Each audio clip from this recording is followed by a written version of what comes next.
and welcome back to the Velvet Coffin. I'm your host, Vivienne Von Dread, with your Daily Dread. Let's get into today's story, shall we?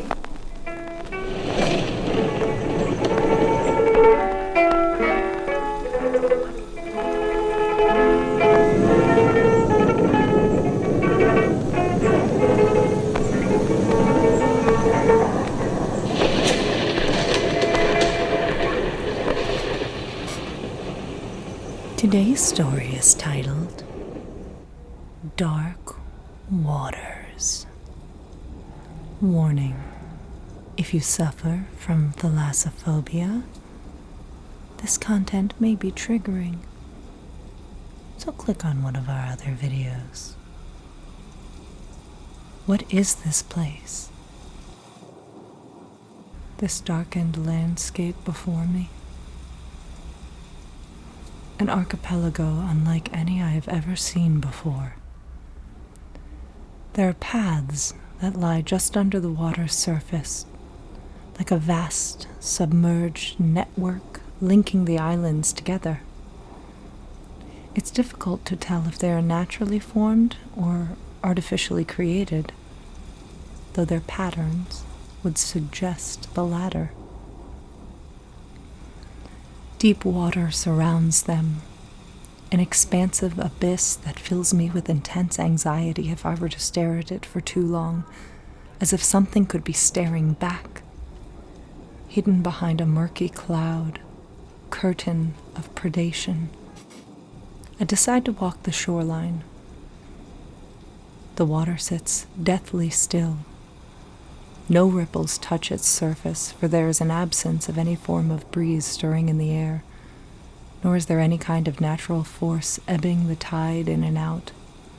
No birds or other wildlife are present, and yet I can still sense the vitality of something here, alive, just unseen.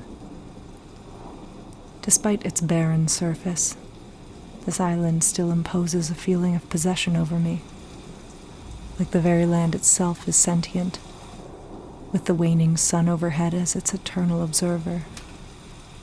A part of me wants to touch the water, to make sure this is not all some vivid dream, but my survival instincts scream at me not to be so foolish, terrified of what might grab me from beneath the surface. I press onward to the next island after realizing there is nothing here to aid me in understanding this place. Many thoughts deeply rooted themselves within me as I traversed the abnormally silent aquatic paths. Dread, fear, and reluctance, to name but a few. The ocean around me is so vast that there is no evidence of land in any other direction. Perhaps this is the only land at all. I realized my phone was still in my pocket. I took it out and turned on its torch function to try and illuminate the waters that surrounded me. Although it was dark, it still possessed a certain level of translucency. Shapes and outlines far below filled the mind with all kinds of illusions about what might be dwelling in the depths. I cursed loudly after losing grip of the device, dropping it into the water. What it would reveal in turn would cause me to suddenly cease all movement and to tremble uncontrollably. As it drifted down into the darkness below, the torchlight strobed and flickered. In doing so, it highlighted black shapes darting around its illumination. It continued to drift down deeper without stopping, as if the bottom were miles below. It became but a mere speck, surrounded by clinging darkness, attempting to claw at the light. The glow was eventually breached, snuffing it out before I was able to see the ocean's true depth. My mind wandering to the possibility that it might have just been devoured. I snapped myself out of the trance-induced state. The idea had already tainted my thinking, however. I remained perfectly frozen, too terrified to cross the pathways. Things dwelled beneath me that I could not identify. After gaining control of my anxiety, I eventually drummed up the courage to slowly pace my way forward, moving gradually so as to minimize the disturbance to the surface of the water, one foot gently sliding in front of the next. A loose piece of stone causes my balance to stutter, teetering me on the edge of the drop into the void. I tense up, only just managing to regain my footing. The ocean's waters remain calm, much to my relief. I press on, with a renewed desire to escape this alien place. I had crossed almost the entire distance across the path to the next island when the silence was broken by the gentle rippling of water behind me. I nearly freeze again, but managed to control myself this time, instead picking up my pace as the land was within reach. The hairs on my back stood up, expecting something to happen as my mind screams at me to look behind, to turn. I silence that part of me and continue, trying my best not to imagine what might be at my flank, stirring from my movements. Immediately, after arriving at the next island, I peeked over my shoulder to see nothing but minor swirls in the dark water. Whatever lay dormant remained so for now. This particular landmass had a bigger array of scenery. Lakes, forests, and moors permeated its shores, giving it the illusion of a more vibrant ecosystem. Stars shone brightly in the alien sky, a sight whose beauty was mired by the reality of this world that surrounded me. It was then that I realized that nightfall had arrived within mere minutes. I stopped by a large open lake, suffering from dehydration. I took a few mouthfuls of the spring's water with reluctance, for it was as dark as the open oceans that surrounded me. I satiated my thirst, confirming it to be drinkable, but as I went to stand up, I noticed the shape of something large at the bottom of the riverbed. My eyes focused on it too late to realize that the object was an eyelid of colossal size. It swiftly opened, and a giant pupil fixated on me. I dare not imagine the size of the creature it must belong to. Its iris glowed with neon vibrance, similar to that of the aurora borealis I saw as a child back home. Swirls of blue, green, and purple gazed at me with cosmic brilliance. But it held a power over me, too. An intense feeling that made me feel small and insignificant compared to its magnificence. The more it looked at me, the more my heart rate raced violently. It felt heavy and suddenly claustrophobic as I slowly backed away. The space around me became threatening and oppressive. I'm running now. My body is trembling with shock. The creature had imparted a strange sense of dread in me that I had never felt before. It was at that point I could hear a voice quietly calling to me, its owner sounding weak, as if they were crying out from a considerable distance away. Their deep voice reverberated in my ears in a tranquil manner. They were a captive of this world, shackled to the Isles, or so they claimed. I couldn't explain how, but I knew where their imprisonment was located. They had somehow inserted this information into my mind. I received something else from the exchange, too, though I could not decipher it. Its language was unknown to me. On the next island over rests a giant monolith where I will find the one who calls to me. First, I had to cross an island once more, across a dark body of water again. The hairs raise up on my arms and neck. Fear of the unknown below grips at my very being once again, like icy tendrils holding me in a strangling embrace as I attempt to step forward. Before I know what is happening, an unseen force lifts me from the ground at great height above the island, up among the clouds. Immediately, I can see beneath the true scale of the horror before me. The shapes moving in the water, many in number, yet they all suddenly stop, as if they're waiting for something. The largest of the shadows seems to fill the very breadth of the ocean itself, so vast and unending. A life form of terrifying expanse. The force holding me aloft suddenly pivots my body so that my head points downward and drops me with great pace towards the ocean. The water below is rushing towards me now at blinding speed. My vision focuses on the murky waters. As I near the surface, the dark shapes begin to move around frantically in anticipation of my fall among them. My heart freezes and my body tenses up as I hit the icy cold depths. Yet when my eyes open, I am back on the partly submerged pathways surrounded by the water, my heart beating frantically like it is going to erupt out of my rib cage at any moment. Was that just a vision? My clothes are wet, which adds to my confusion. It feels as if I am being toyed with. The voice calls to me again as I approach the large monolith. Its geometry a strange mix of angles and shades of darkened grays. There are rocks formed of strange non-Euclidean shapes, floating without any obvious explanation as to how they are achieving this feat. This imagery is reminiscent of Father's maddening dreams he used to suffer from back at the estate. I wonder now if they were just dreams after all. In his youth, he was a great explorer. I'm sure he would have been brimming with anticipation to explore this place. Enough of these painful memories. I must keep moving.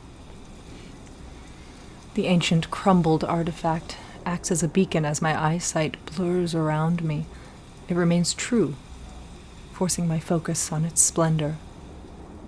I can hear a multitude of voices whispering as I enter the structure's dimly lit halls.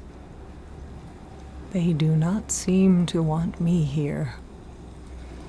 Strange glyphs and carved images depicting humanoid beings covered the walls. They were too damaged for me to make out the details of what was being portrayed. The text, however, sparked something within my mind. The exchange with the entity. It was the same language, though I was still unable to fully understand it, merely able to recognize the runic symbols and the ancient tongue with which they were spoken. Proceeding through the candle-lit hall, I can suddenly feel the ground slope in a descending fashion.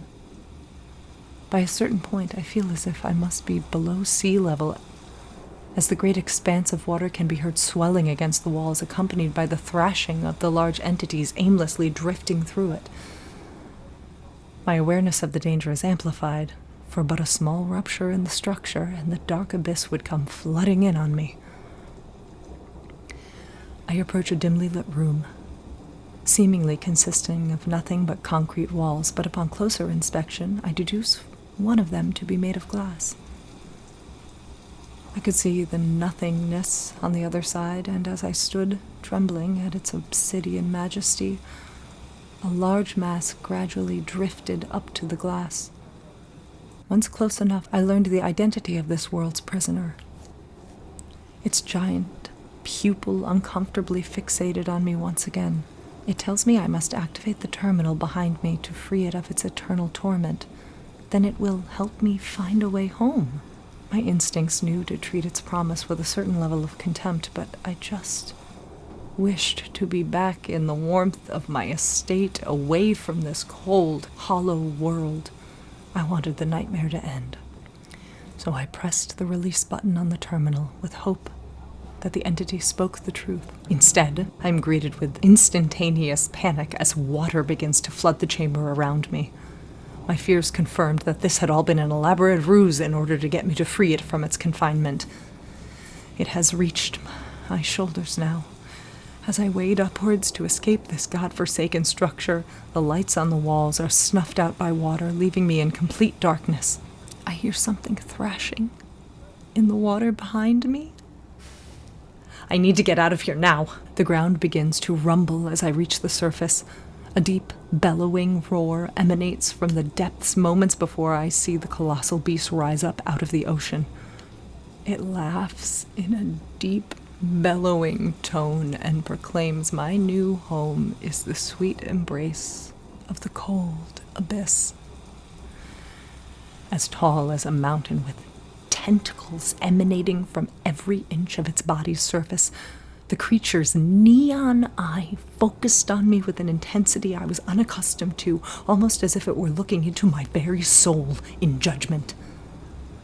I had no time to ponder this as I was once again pulled by an invisible force very gradually, kicking and screaming towards the vast ocean, which was now rolling and cascading towards me, likely caused by the beast's colossal body erupting out of the water. It seemed to take great delight in making the ordeal as slow as possible, so that I am able to see the ever-encroaching darkness of the water reaching out to engulf me, powerless to stop it, as I am pulled in. I feel myself being dragged down deeper and deeper into the void below for what seems like an eternity. Looking down, there is only nothingness. Until the outlines of large shapes around me begin to circle and slowly close in. I feel the current of the water around me change as they get closer. Many colossal eyes stare at me as I tremble, awaiting the maws to follow. Instead, I woke up from the nightmare in bed at my homestead, and relief became my most abundant sensation. So it really was all but a dream. I wanted to believe that more than anything. And I would have too, had I not found my waterlogged phone under the covers. When I opened it, I was informed with a notification that I had new photos to view, so I hesitantly opened the gallery to check what was there. Dark shapes floating in the void. But how can this be? I gaze at the life forms on my phone as the sound of lapping tides enters my bedroom. In a heartbeat, I am surrounded by the same dark waters from my dream. The iridescent iris of my tormentor stares at me from the maelstrom below the footing of my bed, and I instantly realize the strange language was a warning. I had already been claimed by the abyss long ago. Ooh, spooky. Well, I won't be going for a dip anytime soon. Once again, today's story is titled Dark Waters by Richard Loader. Thank you, Richard, for sharing Dark Waters with us. And thank you for visiting us at the Velvet Coffin once again. I'm your host, Vivienne Von Dread, with your Daily Dread. Now, goodbye. Get out. See you tomorrow.